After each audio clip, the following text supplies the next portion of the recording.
We're doing a series called Vital Signs and Finding the Balance in a World of Extremes. Because one of the things I've been saying every week is I've discovered, as longer I've lived, that our hope and our focus doesn't come from zeroing in on just one reality, but usually we find balance in life as we're able to hold multiple realities in tension and multiple truths in tension and find the sweet spot between those things. And today, we're going to look at the dynamics of freedom and truth and how if we hold those together, we can experience both of those at their highest level.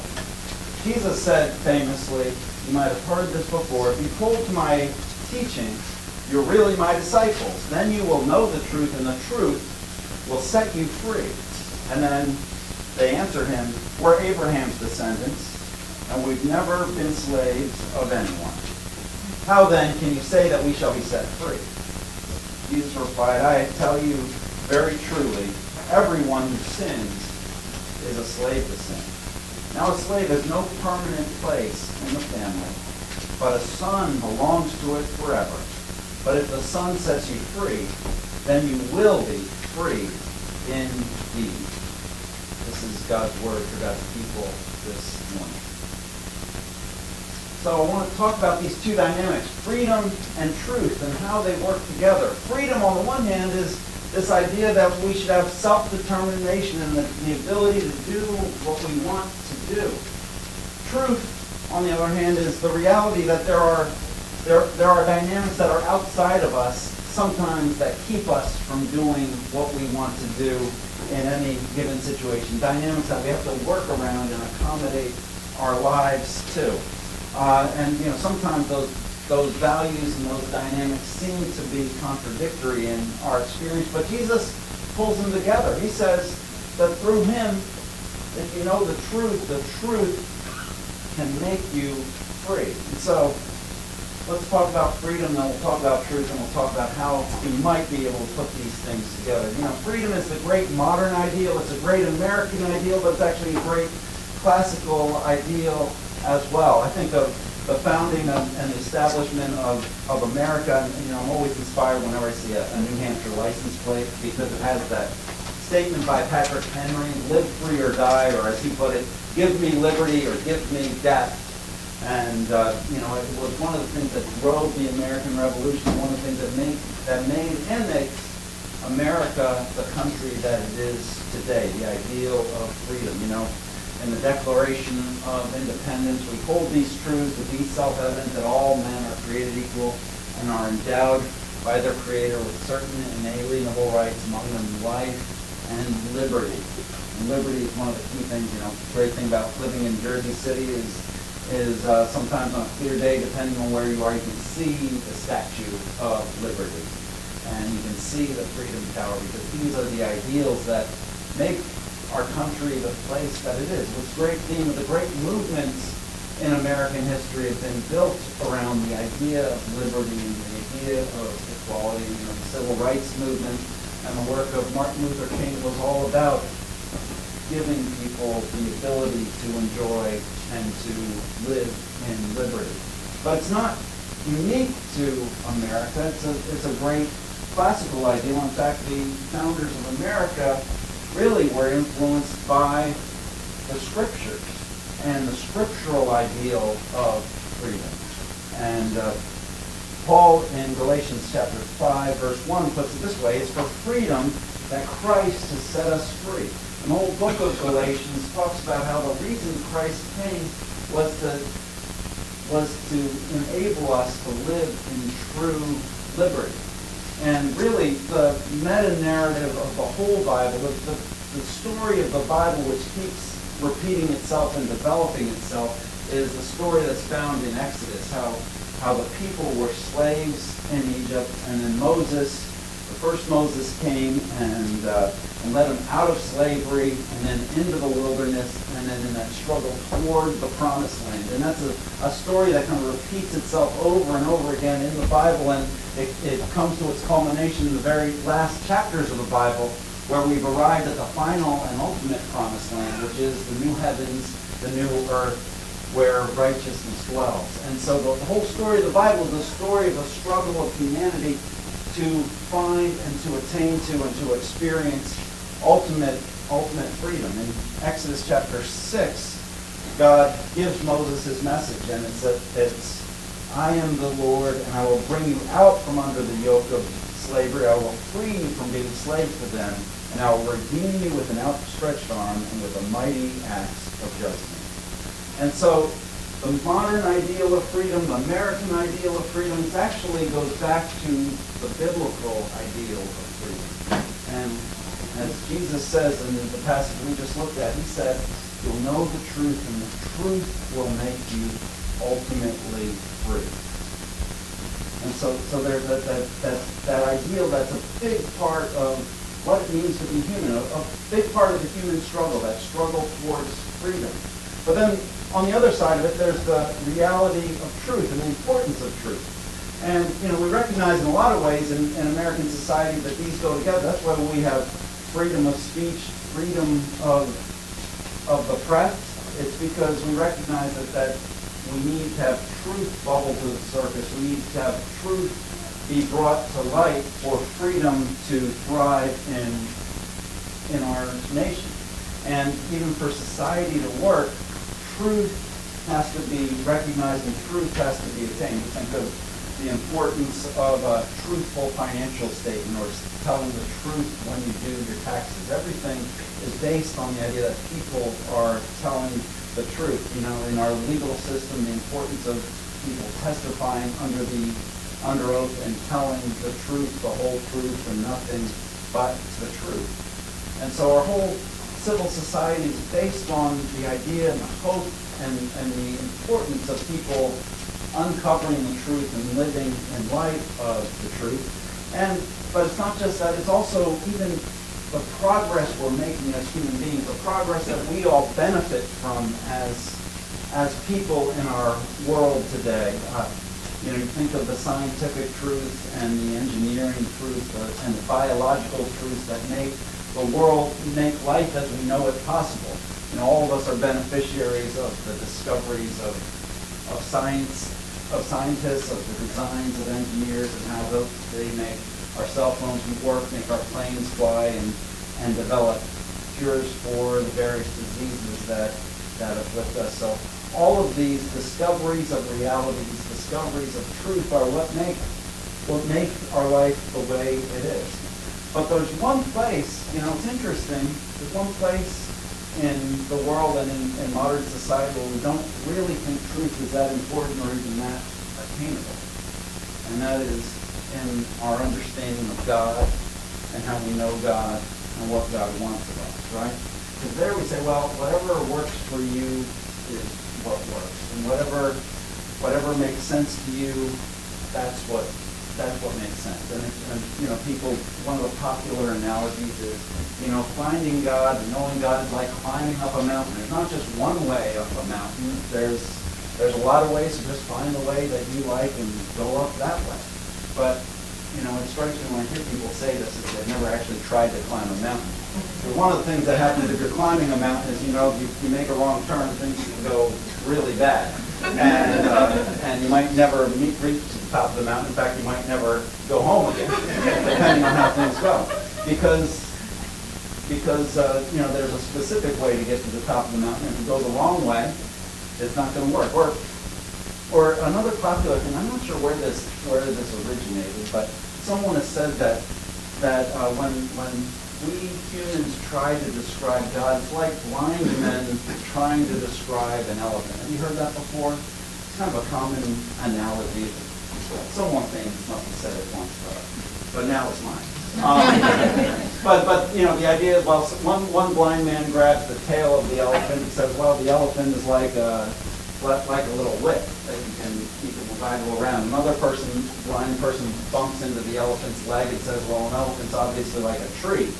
That's just a big round pillar that you bump into. Another person grabs the trunk of the elephant and gets shot with water in the face and says, well, this elephant is like a garden hose. And so people say, well, that's kind of like what we're like we describe God, because we're all seeing part of the truth of God, but nobody sees the whole truth of God. And, but what that analogy neglects is the fact that there's actually an elephant there, and if someone opens their eyes, they can see the whole elephant. And so we content ourselves sometimes with partial and speculative ideas about God, but what the Bible says is the truth of God is available to us. And to say, the modern ideal is to say, well, you have your view of God and I have my view of God, and it's okay. Whatever works for you is what works for you. But if you think about that for a moment, when you say that about God, you're making a sweeping metaphysical claim about who God is. He's whatever you want him to be, which is one way of looking at God, one comprehensive way of defining God that excludes all others. Do you understand what I'm saying? And so what the Bible says is the truth about God, the truth that we need to know about God can be known because he has revealed himself, and that's what the scriptures show us, and that's what the scriptures reveal to us.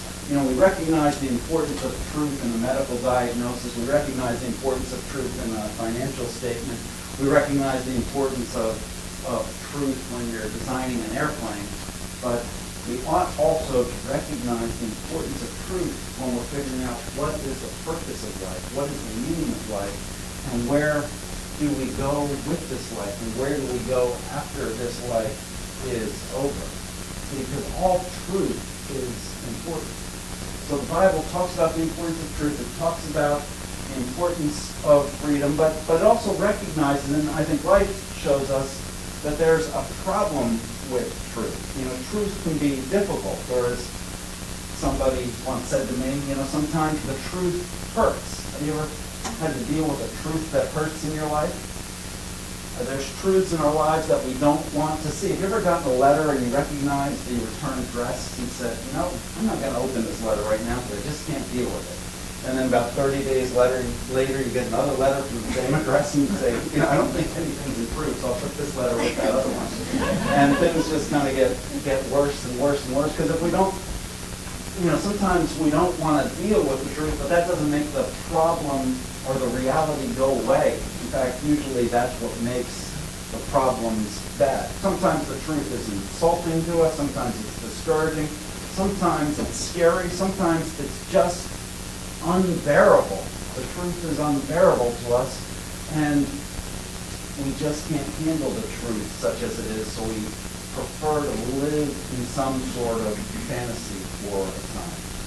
But the reality is, no matter how harsh the truth is, no matter how painful the truth in our life might be, the only way to recovery, really the only way to freedom in our life, is if we can face the truth and deal with the truth on its own terms. Because as long as we deny the truth, the reality continues to control us. The only way to be set free is to face the truth, to confront the truth, and then come up with a plan to deal with those difficult truths.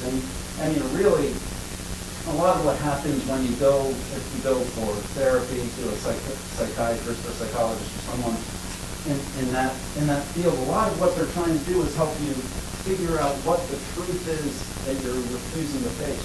What's the truth that's making you so angry or making you so anxious or making you so depressed and making life so hard to deal with? Because until you can figure out what that truth is that you're suppressing, what that truth is that you're ignoring, you're going to continue to be anxious, you're going to continue to be angry, you're going to continue to be depressed. But once you can bring that truth to the surface, then you can deal with that truth and can come up with a solution to the problem that you're facing. So the problem with truth is that truth hurts, and there's a problem or a challenge with freedom. And the challenge of freedom is that freedom is complicated. It's hard for us to come to an agreement with what freedom really is. The initial idea of freedom or concept of freedom is this idea of autonomy, which is I can just do whatever I want. But that breaks down really quickly because we want to do all kinds of self-destructive things, and if we just do what we want, eventually we'll end up in jail, and all that freedom will be gone. You know, we recognize that in life sometimes in order to get what we want or to become what we want, we have to do what we don't want to do. It was Bill Parcells who said that his job as a coach, a football coach, was to get young men to do what they don't want to do so they can become what they've always wanted to become. And that kind of sums up the challenge for all of us. There's things we don't want to do that we have to do in order to get what we really, really want. And freedom is also achieved. We recognize that the greatest exhibitions of human freedom, sometimes in the world of art, the world of music, the world of athletics, and areas like that, come from people who are not just physically gifted, but tremendously disciplined. Because it's the discipline to sit down and learn an instrument and learn about music, the discipline to work really hard to become accomplished at an athletic discipline that enables you to perform with freedom when the occasion presents itself. You know, I might have the freedom to sit down at a piano and hit the keys, and I can do that freely, but soon people want to turn that piano off or push me away because I've got no idea how to make actual music when I do that, because I don't have that discipline. But that kind of freedom that we admire, that we watch, that we seek out, of the tremendously skilled and talented people, is a freedom that is the fruit of strict and focused discipline, doing what we don't want to do so that we can become what we've always wanted to become. Freedom's also a function of design. I think one of the symbols of freedom in modern life is a symbol of a dolphin. You know, you see these pictures of dolphins in the ocean swimming, and they kind of play with each other and race each other and jump out of the water, and they seem to be having a lot of fun. But the reason the dolphin can do that is because it's in the ocean. If we brought a dolphin into this room, it would suddenly become very unfree, because being, you know, a dolphin is only free when it's in the water. And all of us are designed in a certain way. We're designed for certain things, and we experience freedom when we're living and working and operating according to the design that God has given us. And, you know, and the shorthand for that design is in the Ten Commandments. You know, someone has referred to the Ten Commandments as the law of perfect freedom. God gives us his law. He gives us his, you know, the Bible is like the designer's manual for human life. And he gives us those guidelines in the law so that if we follow them, we'll be living according to the way that God designed us to be. We structure our society according to those rules. We'll have a society that's functioning according to the way God has designed it to function. Psalm 119:32 puts it this way: I run in the path of your commandments, for you have set my heart free. You see the paradox there? That you stay on the path and you stay along according to the commands, that's where you experience true freedom. God doesn't give, just like as a parent, you know, you don't give your kids rules just because you want to keep them from enjoying life. God doesn't give us his rules just because he wants to restrain us from enjoying life. He gives us his guidelines. He gives us his law to show us the path to true freedom. So that's the dynamic of freedom. But the other complexity of freedom is that often we have competing wants. We want multiple things at the same time. We want to sleep in and to train for the New York Marathon. Like what do I want more this morning? You know, you want to get healthy and eat extra chocolate cake. And it's like, what do I really want?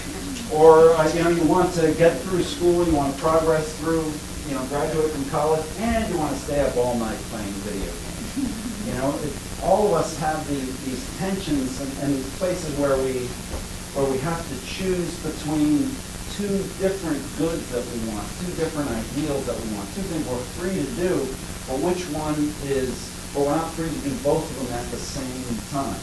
And so, oftentimes, we find ourselves in the midst of living life caught between these competing ideals of what true freedom is going to be. And that's the problem with being human, is we're so limited that we've got to choose. And sometimes to embrace one's freedom is to sacrifice another one. And that's the challenge. And I think the place where this all comes together for us, freedom and truth, and where this challenge comes together, is the challenge of falling in love.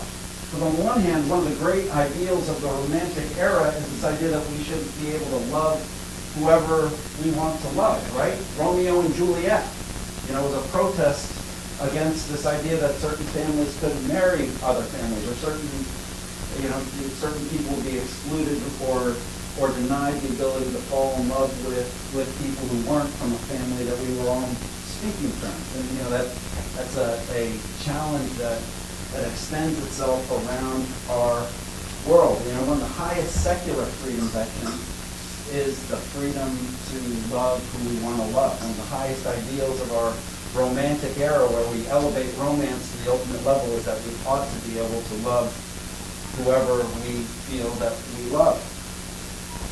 But the challenge is, as you know, as soon as you fall in love, as soon as you start to pursue love, what do? You start closing off other options.